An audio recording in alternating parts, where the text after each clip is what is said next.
Welcome back, everybody. A tech malfunction is crippling airports and banks and businesses and government services all around the world.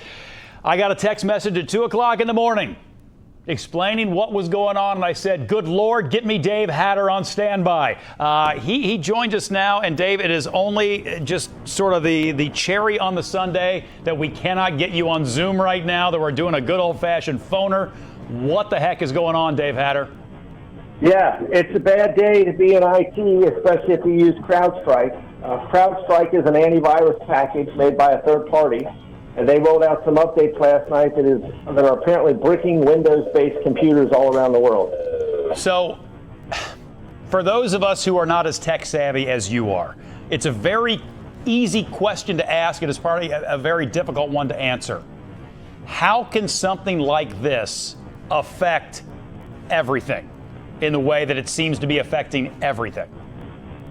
Well, you know, people have always laughed because I seem like the tinfoil hat guy warning about this stuff. And by all information I can find, including direct statements from Crowdstrike, the company that makes this software, this is not a cyber attack.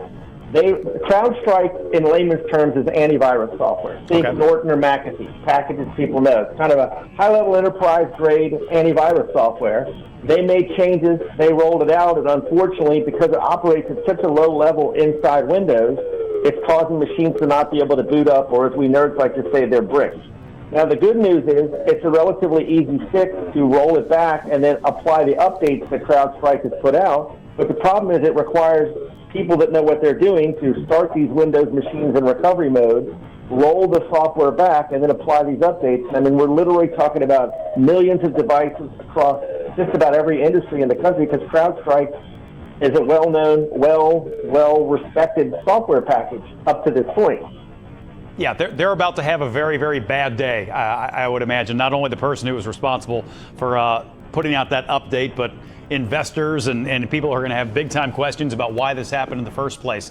But if you are an IT person, Dave, and you're watching over a whole network, it's one thing if you're an individual user at home and you are savvy enough to start in safe mode and do a recovery to a point that is prior to that update, all right? Maybe you're savvy enough to do that if you're an individual user. What if you're in charge of an entire network? Do you have to go to each and every single computer on the line, or can you fix one thing and it fixes everything? Because you mentioned this is millions of devices. If you've got to go to each and every one of those devices, that takes a minute. Well, yeah, that's exactly right, and that's the real problem here. You know, because the machines won't boot without going into safe mode and then recovering, you basically can't remotely access them and fix them. You know, normally if a software update goes bad, the vendor puts out a new update, you just download it and go on. But again, this antivirus software operates at such a low level in the computer to protect it.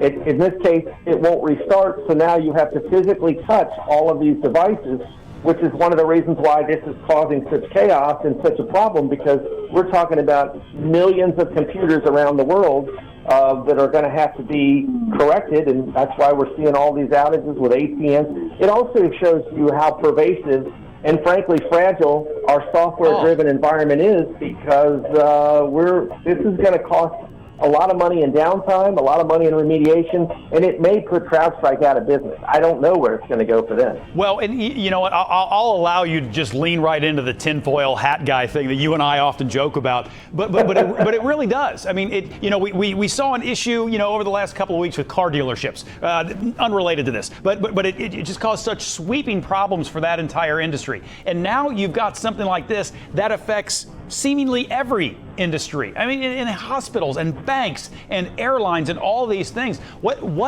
Is there a lesson to be taken away, or are we so deep into our absolute need of these services that there's no way to prepare for this? There's just, if it happens, it happens, and we just have to fix it on the back end.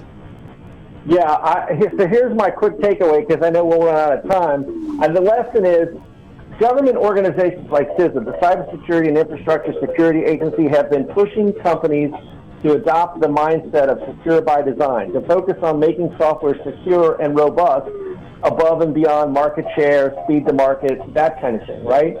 and we need to have software bill of materials in software. Now, that wouldn't have stopped this problem. And again, this appears to just be a mistake, does not appear to be a cyber attack, but it shows you that while we need these companies to move fast so that they can address new threats that come out, we need to do it in a way where they move very carefully, because we see here, this is causing a massive outage. And I mean, imagine if this were Microsoft Windows and not just the product running in Windows and every Windows-based computer was down, where we'd be. Because at least at this point, it's only Crowdstrike customers that are impacted by this. So we need to be more careful. It's pretty remarkable how quickly one little thing can affect so much all across the globe. Dave, I said it at the top, and I'll say it again. When something like this happens, like it or not, buddy, you're getting a phone call from me, because you're about the first guy I want to talk to, so I have a better understanding of what's going on. I know it had to be done by phone today rather than by Zoom. We appreciate your time. Always appreciate chatting with you guys, and happy to help anytime I can, and hopefully this will be resolved soon. Let's hope so. I got a feeling you're about to have and have already had a very busy day. Dave, try to have a good weekend, pal. Thanks, you too. Take care now. From breaking news to feel-good stories, Local 12 has it all. Tap subscribe and click the links for more content like this.